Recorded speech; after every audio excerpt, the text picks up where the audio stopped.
have a presentation by Bridget Harvey, our Communications Director, on the production of town board video and audio in this room for the town board meetings, the planning board meetings, and zoning board meetings. So I'll hand the baton to you, Bridget.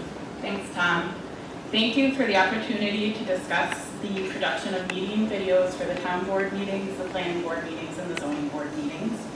Over the past 4 months, I've been working alongside Supervisor Flaherty, Deputy Supervisor Cataldi, Steve Peace, Paul Adams, other staff members of the town, and Dan Agnew, as we consider the different aspects of the solution we are working towards for videos.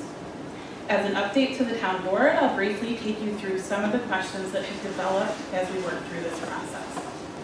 So the first question would be, why are we not using the equipment the town currently owns in this room? And early on in this process, that was definitely a strong consideration. It's been advised to us in those early stages by multiple field experts that this equipment is incredibly complex and would require the hiring of an expert to use this equipment to produce our meetings, which would be quite costly. We're working with both Paul and Steve to assess the equipment we currently own, its value, and which assets will be part of our production plan going forward. Question 2, well, what is the recommended path forward? And in working with Dan Agnew, we received a formal recommendation, which I'm happy to share with the town board, to utilize the Mevo system, which you'll see here tonight, due to its ease of use, its mobility, and its affordability.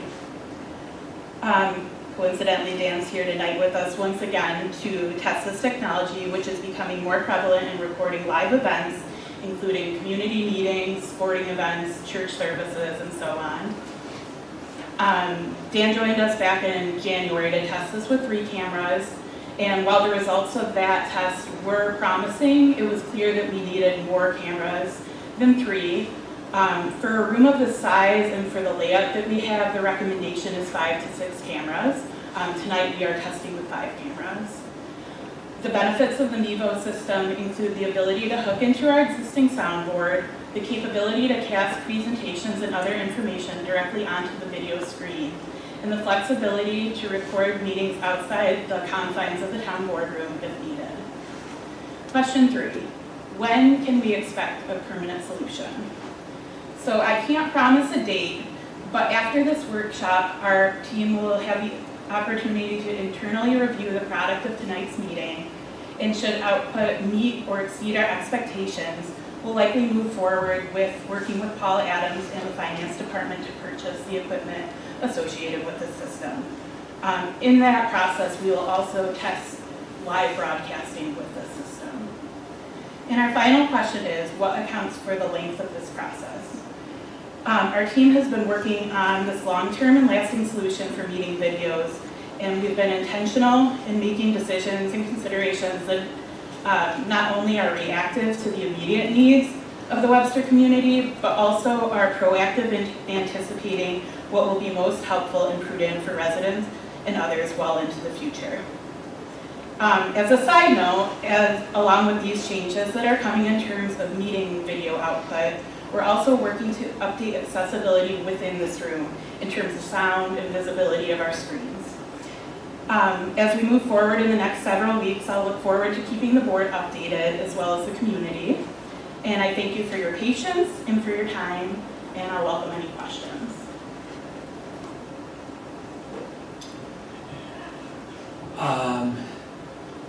Jenny, any questions for Bridget? Jennifer? Do you have an approximate cost for the new Yep. solution, and how does that fit into the budget? Yep, so we will work with Paul and the finance department to discern where this is being paid for out of, but the cost for that, the total cost is $3,890.53. We've already purchased a starter 3-pack of cameras and their tripods, and the cost for that was $970.76. So our remaining cost for the rest of the system will be $2,990. Is there a you had mentioned taking some of the existing equipment and possibly selling it. Has any work been done to look at the value of the existing equipment?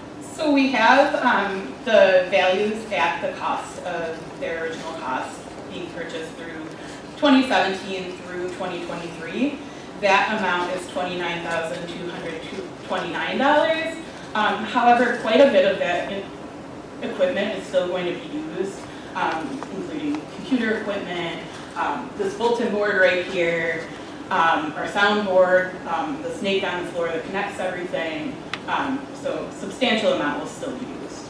Okay, and then maybe you can even possibly sell whatever's not going to be used Correct. to cover the small Cover our amount that costs. the new system is going to cost. Correct. Yeah. Which would be ideal.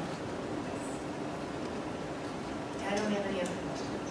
Yeah, and I would just have two comments, that for anybody that is watching live tonight at home, or wherever on Facebook, or if they're watching a tape of this tomorrow or next week or the week after, I can't stress enough that the 5 Mevo cameras in this room is not the view you're getting.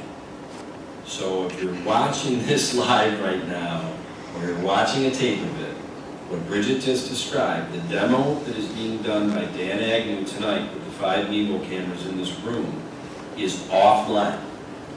Key people at the town will look at that demo and see if the quality of it, both visually, audio, is something where we want to move forward with this. So I think that's critical to understand. The second thing is that I think it's very important to understand that it's almost 4 months to the day since we started the process, if you want to call it that, of not using the hard assets that are in this room that have been bought since 2017, cameras and that. And I know that there has been some comments that have come in and questions about the quality of the audio and this and that of these town board meetings or planning board meetings. I can't stress this enough. These are not all of a sudden new concerns from citizens watching, listening. These concerns came in, at least to the supervisor's office, to me. Several came in prior to 4 months ago. This has been an ongoing problem of audio and visual from these board meetings for the people watching at home, live or on tape. So I really am excited about the fact that all of those complaints that came in pre-November of 2023 and for the 4 years I was supervisor, I'd like to think this process is going to really solve that long term. So those aren't questions, those are comments. Thank you, Bridget. Thank you.